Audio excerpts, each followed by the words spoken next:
este ciclo que le estamos dedicando al análisis de la primera parte de la acción humana, la obra de Ludwig von Mises, primera parte que consta de los siguientes capítulos. El primer capítulo, El hombre en acción, que ya vimos.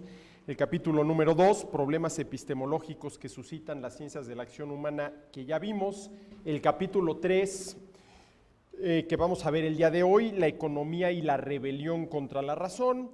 Y luego vienen el capítulo 4, un primer análisis de la categoría de la acción. El capítulo 5, todo el tema del tiempo. El capítulo 6, el tema de la incertidumbre. Y el capítulo 7, el tema de la acción en el entorno del mundo. Yo espero, aunque si les soy sincero lo veo difícil, que logremos acabar en este ciclo toda esta primera parte, pero hoy vamos a centrar la atención en el capítulo 3, la economía y la rebelión contra la razón. Y miren, yo de entrada me preguntaría, ¿hasta qué punto mucho de lo que podríamos llamar nosotros teoría económica no es una rebelión en contra de la razón o una rebelión en contra de lo razonable, para ponerlo en estos términos, ¿sí? Y déjenme poner un ejemplo muy claro. Todos ustedes conocen ese texto de Leonard Read que se llama Yo lápiz. Y es, para decirlo rápidamente, la historia del proceso de producción de un lápiz, ¿sí? Proceso de producción de lápiz que es imposible que lo lleve a cabo una sola persona, porque no hay una sola persona en el mundo que tenga todos los conocimientos teóricos y habilidades prácticas para poder producir un lápiz de la A a la Z. Si por A entendemos a don Alberto, que es el dueño del vivero, que siembra una semillita en un poco de tierra contenida en una bolsita de plástico, semillita que al paso del tiempo, convertida en árbol, va a ser parte de la materia prima para el lápiz. Y si por Z entendemos a doña Tere, que es la dueña de la papelería, ¿sí?, cuya tarea es ofrecerle al consumidor final el lápiz. Si nosotros analizamos el proceso de producción del lápiz desde esta perspectiva, pues evidentemente llegamos a la conclusión de que no hay absolutamente nadie en el mundo que tenga todos los conocimientos teóricos y todas las habilidades prácticas para poder producir él solo un lápiz de la A a la Z. No voy a insistir en el tema. Al que le interese, lo invito a que googlee iPencil, yo lápiz, ahí aparece el texto de Read, y es una de las mejores lecciones de economía que puede haber. Por más sencillo que sea el texto, es una de las mejores lecciones de economía que puede haber. Bueno, a ver, si esto es así, si no hay quien pueda planear, conducir, coordinar y orientar el proceso de producción de un lápiz, ¿es sensato pensar que hay alguien que pueda planear, conducir, coordinar y orientar la actividad económica de un país? Pues evidentemente que no. Y eso es precisamente lo que dice el artículo 25 de la Constitución Política de los Estados Unidos Mexicanos, en donde leemos que una de las tareas del Estado mexicano es planear, conducir, coordinar y orientar la actividad económica nacional. Bueno, a ver, esto es de una soberbia tal, pretender que el Estado puede planear, conducir, coordinar y orientar la actividad económica nacional y lograr mejores resultados de los que se obtienen dejando que los agentes económicos actúen libremente y utilizando sus propiedades como más les convenga, es de una soberbia intelectual terrible, ¿sí? Es de una soberbia intelectual terrible. Ahora, evidentemente que ese parrafito del artículo 25 de la Constitución, el Estado planeará, conducirá, coordinará y orientará la actividad económica nacional, está sustentado en algunas teorías económicas. Eso no se lo sacaron los legisladores o los constituyentes de la manga de pronto. Oye, pues ponle ahí que el Estado va a planear, conducir, coordinar y orientar la actividad económica nacional. Esto está sustentado en ciertas teorías económicas inspiradas fundamentalmente en el marxismo. Y entonces la pregunta es si estas teorías económicas no son una rebelión, ¿sí?, de la sinrazón en contra de la economía, de las enseñanzas de la economía, ¿sí? Bueno, pero ahí dejo la pregunta, ¿no? El tema de este capítulo es la economía y la rebelión contra la razón, Y Mises comienza este capítulo señalando que a lo largo de la historia, sobre todo en épocas modernas, contemporáneas o modernas, ha habido sistemas filosóficos que han exagerado la capacidad de la razón humana, ¿sí?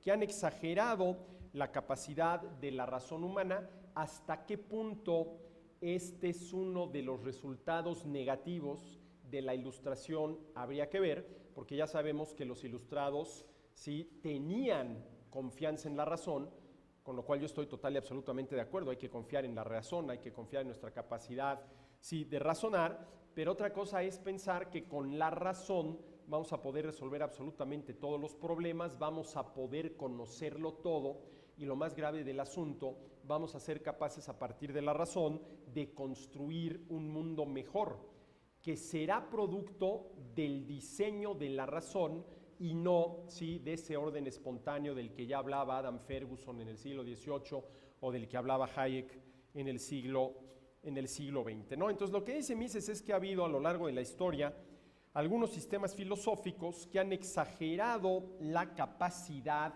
de la razón. Y permítanme citarlo directamente. Dice: hubo desde luego a lo largo de la historia sistemas filosóficos que indudablemente exageraron la capacidad de la razón. Ideólogos que suponían era posible al ser humano descubrir mediante su razón las causas originarias de los eventos cósmicos y hasta los objetivos que aquellas fuerzas creadoras del universo y determinantes de su evolución perseguían, ¿sí? Es decir, sí ha habido gente que pone una excesiva confianza en la razón. Y uno de estos resultados de poner una excesiva confianza en la razón fueron, dice Mises, la creación de utopías, ¿sí? Es decir, la creación de paraísos terrenales que al final de cuentas acabaron convirtiéndose en dictaduras. Dice Mises: recordemos en este sentido a tantos creadores de utopías, lucubrando siempre en torno a imaginarios paraísos terrenales donde solo la razón pura prevalecería.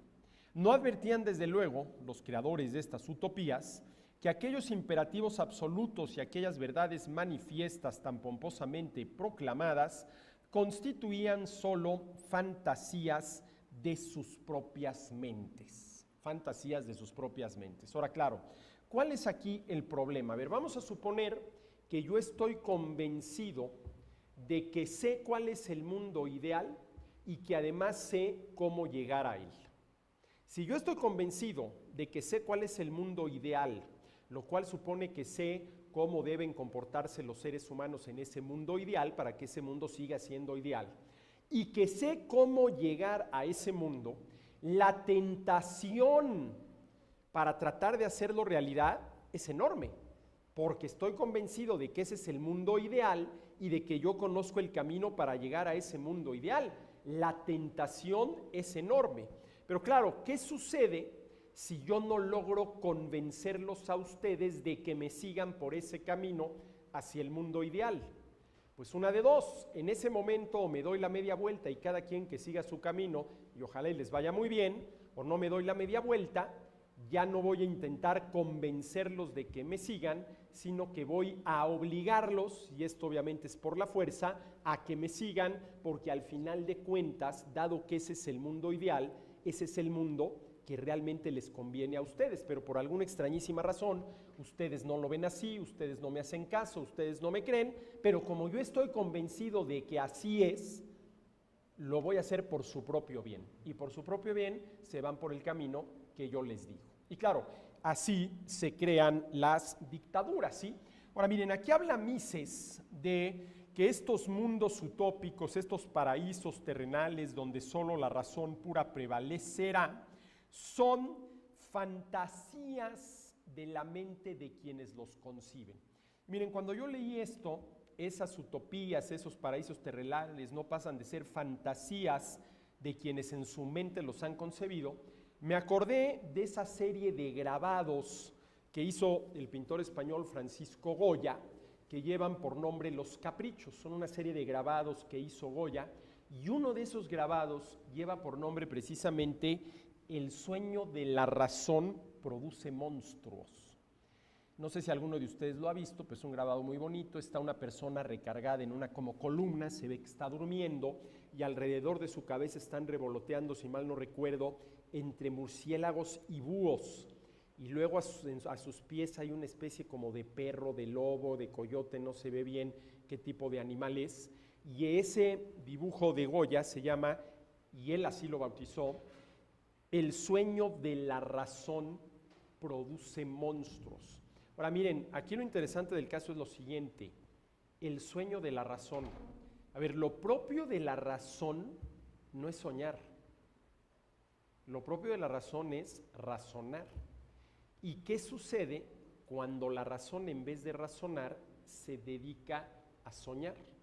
Bueno, el producto de esos sueños pueden ser monstruos, ¿sí? Pueden ser monstruos. Habría que ver hasta qué punto podríamos ahí ligar esto que dice Mises con ese dibujo de Goya, el sueño de la razón produce monstruos, ¿sí? Bueno, ahora, ¿qué es lo que dice Mises después de analizar, por ejemplo, lo que hizo Hegel en su momento, lo que propuso Augusto Comte, padre de la sociología moderna, en su momento? Lo que dice es que tales desvaríos, eso que Goya llamaría los sueños de la razón que producen monstruos, sin embargo, en modo alguno pueden ser esgrimidos para argumentar en contra de la razón, del racionalismo o de la racionalidad. Es decir, aquí no hay que confundir que alguien utilice de mala manera la razón con la razón, que es una maravillosa herramienta para que, entre otras cosas, los seres humanos podamos conducirnos correctamente en esta vida, ¿sí? En esta vida. Nadie, dice Mises, que celosa y abnegadamente haya buscado la verdad, osó afirmar que la razón y la investigación científica permitían despejar todas las incógnitas. Advirtió siempre el honrado estudioso la limitación de la mente humana. La limitación de la mente humana. Es decir, la razón, vamos a ponerlo así, es una herramienta muy potente con la que contamos los seres humanos, pero no es una herramienta omnipotente, no es una herramienta ilimitada. ¿Qué quiere decir esto? Que nunca seremos capaces de conocerlo, de entenderlo, de saberlo todo. Lo cual alguien podría considerar una desventaja, ¿no? Oye, entonces, ¿para qué tanto esfuerzo por el camino del saber o los caminos del saber si nunca vamos a ser capaces de conocerlo, de entenderlo, de saberlo todo? Eso podría verse como algo negativo. Aquí tiramos la toalla y vamos a dedicarnos a otra cosa. Pero ¿cuál es la parte positiva de esto? Que siempre habrá tarea por hacer. Que siempre habrá tarea por hacer. A ver, jóvenes, ¿ustedes creen que dentro de 500 años, ¿sí, se seguirá avanzando en el campo de la ciencia y la teoría económica? ¿O va a llegar un momento en que digamos, ¿sabes qué? De esto ya lo sabemos, ya lo conocemos y ya lo entendemos absolutamente todo? No, yo creo que dentro de 500 años se van, quienes estén en aquel entonces dedicados a estas tareas, a seguir avanzando, ¿no? Y esto es precisamente lo interesante del conocimiento en particular y de la vida humana en general, ¿no?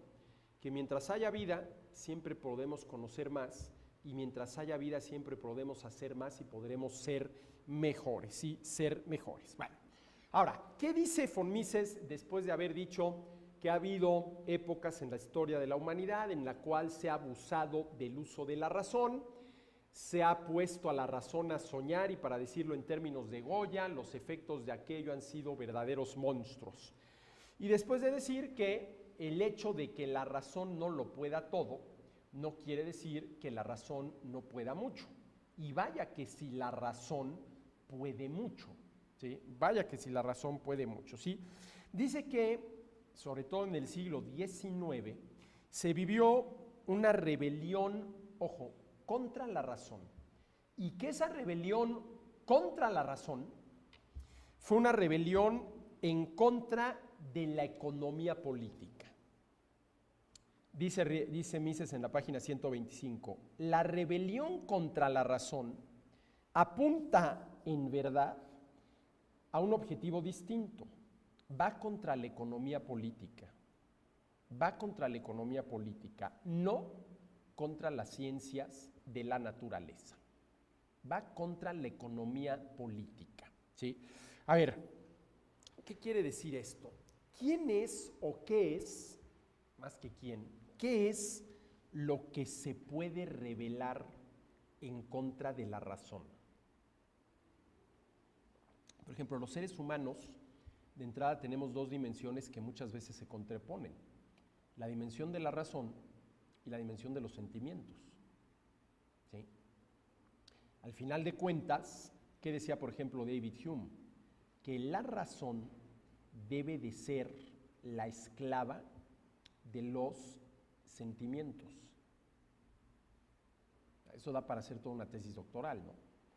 Yo creo que al final de cuentas, la razón es la que debe en un momento dado, ¿sí?, poner orden a los sentimientos, ¿sí? Poner orden a los sentimientos. Ojo, ponerlos en orden, ¿sí?, a los sentimientos, ¿sí?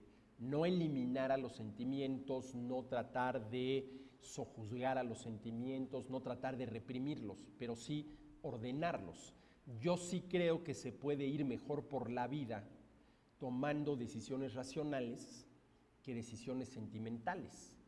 Ahora, claro, habrá momentos en los cuales la decisión tendrá que ser puramente sentimental, ¿no? ¿Sí? Pero yo creo que las decisiones importantes, trascendentes, las que definen la vida de un ser humano, tienen que ser racionales, ¿no? Yo sí creo que quien debe de llevar la batuta, quien debe tomar el timón y guiar la nave, ¿sí?, debe de ser la razón, ¿sí? Y la pregunta es, si Mises habla de la rebelión contra la razón y por ello entiende una rebelión en contra de la economía política, no en contra de las demás ciencias, mucho menos de las ciencias de la naturaleza, en contra de la biología, en contra de la física, en contra de la química, ¿sí? Ahí sí la razón juega un papel muy importante, ¿no? Es decir, insisto, descubrir la composición molecular del agua, bueno, pues eso solamente se hace a través de la razón, ¿sí? A través de la razón. Pero ¿por qué esta rebelión contra la razón, dice Mises, en el siglo XIX sobre todo, y habrá que ver hasta qué punto hoy en día también, voy a poner algunos ejemplos más adelante, es una rebelión en contra de la economía política, como todavía le llama Mises, o en contra de la economía, de la ciencia económica, ¿sí? De la ciencia económica, ¿sí? Ahora, a ver,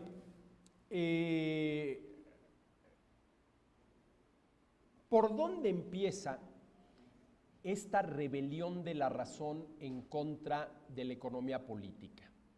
Por el marxismo. Ahora, aquí Mises da una interpretación del marxismo muy interesante, que inclusive da pie para abrir varias líneas de investigación e irse por ese camino, ¿no? ¿Qué es lo que está diciendo Mises? Dice, bueno, a ver, el marxismo lo que propuso, dice Mises, al no poder refutar racionalmente las principales teorías de los economistas clásicos, Adam Smith, David Ricardo, Jean-Baptiste Say, propuso el polilogismo, ¿sí? Propuso el polilogismo, ¿sí? Déjenme, bueno, es que no voy a leer todo porque son dos cuartillas, ¿sí? Pero a ver, ¿qué es esto del polilogismo? ¿Qué es lo que decía Marx? Aquí sí voy a leer el párrafo de Mises. Dice, Marx arguyó que la razón humana es, por naturaleza, incapaz de hallar la verdad. La estructura lógica de la mente varía según las diferentes clases sociales. No existe, según Marx, una lógica universalmente válida. La mente normalmente solo produce ideologías, es decir, con arreglo a la terminología marxista, un conjunto de ideas destinados a disimular y enmascarar los intereses de la propia clase social del pensador. A ver, ¿qué es lo que decía Carlos Marx? Cada uno piensa según la clase social a la que pertenece. De tal manera que, por ejemplo, la burguesía o los burgueses van a tener una determinada lógica y el proletariado va a tener otra determinada lógica, ¿sí? Ahora, si esto es así, pues habría que ver cómo le van a hacer los burgueses y los proletarios para entenderse si cada uno de ellos tiene una lógica. Es por esto que Mises habla de un polilogismo, muchas lógicas, ¿sí? Muchas lógicas. Ahora, claro, aquí lo interesante del caso, y el mismo Marx lo señala, es que Marx y Engels, con su vida y su manera de pensar, contradicen esta tesis del polilogismo.